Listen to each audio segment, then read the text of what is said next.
your introduction to presenting the Select Committee's report and recommendations sounded like a defeat from the start. You didn't present it very positively. Was that deliberate? I disagree with you there. You asked for a debate, didn't you? Yeah, I think I was realistic. I mean, we set out with quite a narrow remit to look at public service media on the Isle of Man, and came up with some recommendations which were seen by many as controversial. So what I wanted out of yesterday was a debate on those. Have we got the report right? Have we come up with recommendations that resonate with Tynwald, that actually make sense to Tynwald? And the answer was quite clearly no. And our report was put in the bin by Tynwald yesterday. However, we had quite a long debate. 21 members took part in it, and I think that's reaffirmed quite a few key things that were being questioned before this committee was set up. The definition of public service broadcasting, the role of Manx Radio in terms of public service broadcasting, whether we should look at diluting that by changing the communications bill that's coming through, which for the first time puts Manx Radio on a statutory basis as the public service broadcaster of the island. I mean, it puts it there in legislation, and these were being questioned. Well, that was actually recommended in the previous report. Exactly. And never got done. Exactly, and it's taken years for a communications bill to actually have it. But even before our report, people were questioning that again. What the communications bill, which will come into the clauses stage in January, does is put Manx Radio on a statutory basis and defines in our legislation what a public service broadcaster is, and what it should do and what its role is in terms of, should we go for the BBC type definition, or should we have something different from the Isle of Man?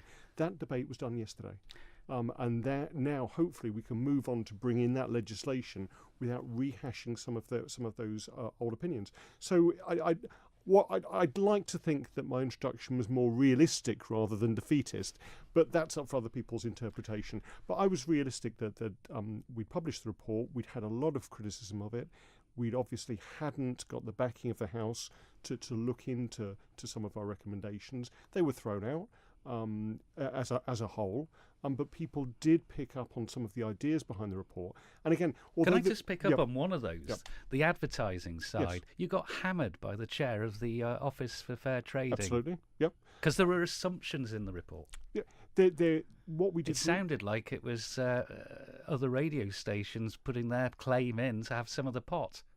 You're probably right there. I mean, one of the things that, if I can just say that although the report's in the bin, the people who came forward and gave their evidence, thank you.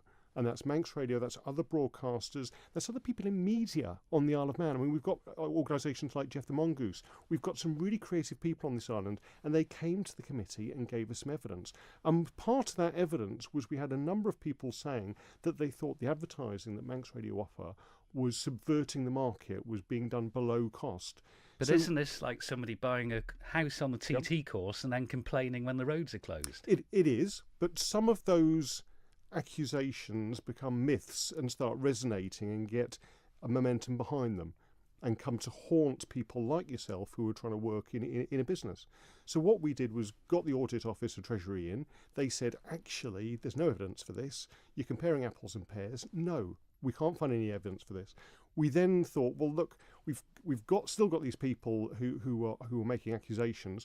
Why don't we put it to the Office of Fair Trading? The Office of Fair Trading come back and said, no, we've gone through your report. There is no evidence for that. So hopefully we can lay some of these to rest.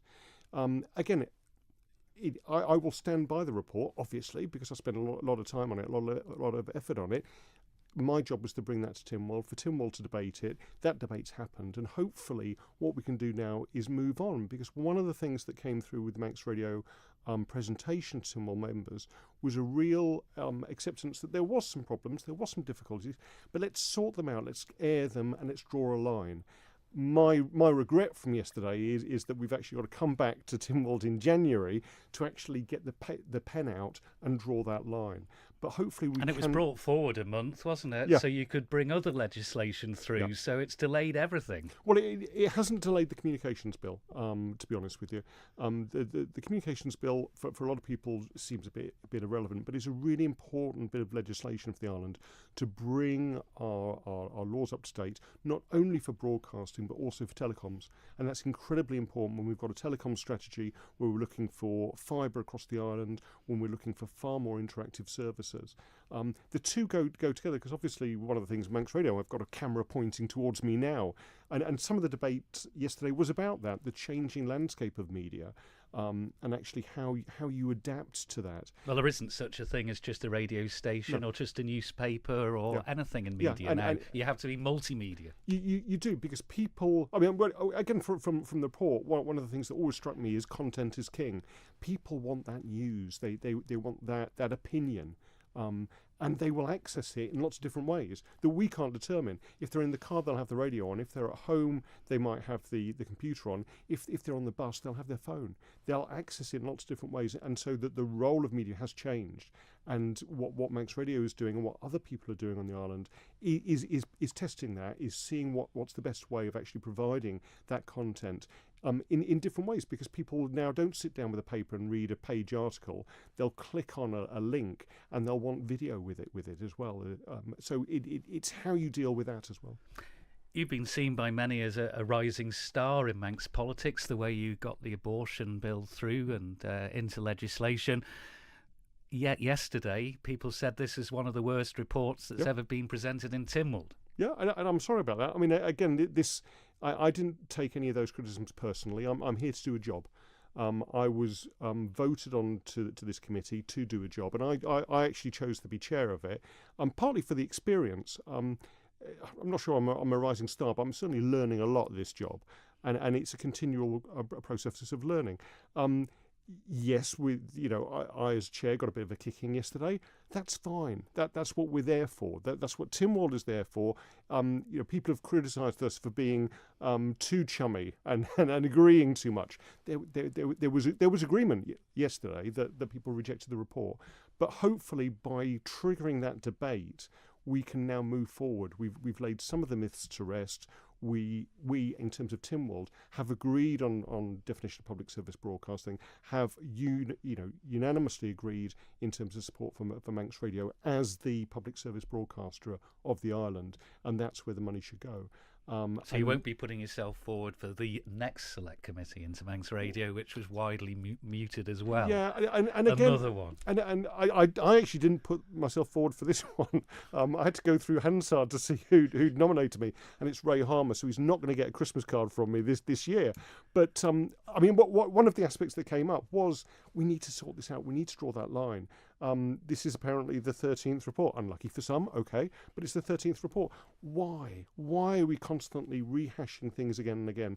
Why can't we just get on with agreeing a structure for funding of public service broadcasting which is consistent, which is fair, and which delivers the goods that people want? And people were quite clear in Tynwald yesterday what they wanted.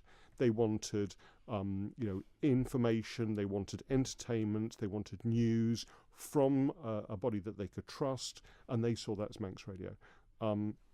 We tried to point out other things, particularly the relationship with the BBC, and I think there was acceptance of that yesterday, that we needed to go on and have a real dialogue with the BBC. I was accused of being naive and optimistic in that we could get any money from them. I'll take that. Perhaps I am naive and optimistic, but we need to try. We need to open the dialogue with the BBC about our relationship with them. And that's not necessarily Manx Radio's relationship, because some of the proposals we gave in terms of pulling out the licence fee structure were rejected by Tynwald. The other idea that the BBC should set up their own radio station here, like they do in Jersey and Guernsey, was rejected by Tynwald. They don't want that. They want Manx Radio. But they also want to ensure that the funding is clear, that there is some scrutiny, that money's spent well, but without political interference. And it was really interesting yesterday that the two big debates were about public services. They were about the post office and they were about Manx Radio. Although the whole report was public service media, it was all about Manx Radio, which I think in some ways reflects the strength of Manx Radio, we tried to... And people managed to find the public gallery. Yep. Because they were of interest to the people. Yeah. So this does resonate. It is important. Was it an academic debate? Was it for nothing? No. I was accused of wasting 10 months of my of my time writing the report. It wasn't wasting 10 months because we got some very good people in to give their views. We tried to reflect those in the report. We tried to air those views and make sure that we had a decent debate at the end of it that actually led on to something. And what the debate led on to was a rejection of our report. That's fine, but we had a damn good debate about it. And now there is a way forward in terms of drawing a line in the sand, in terms of looking at negotiations with the BBC about funding, but also looking at negotiations with Manx Radio to get that structure there that works, not just this year, but in the future. One of the things that came out was this idea of state control, and I think lots of people have wrestled with this. In the UK, the BBC have a charter. They have a long-term funding plan, so they know what they can spend, so they can plan for the future. On the Isle of Man, we don't have either. And one of the things that will come out of the amendments that will be agreed on is actually looking at that structure and getting that sorted once and for all. Because I think one of the conflicts that's happened is about money and is about the Treasury and the relationship, because it's a shareholder of Manx Radio Limited, and Manx Radio Limited having to come in year after year after year having these same discussions and same arguments. And that's not good for anyone, and it isn't working, so we need to change it.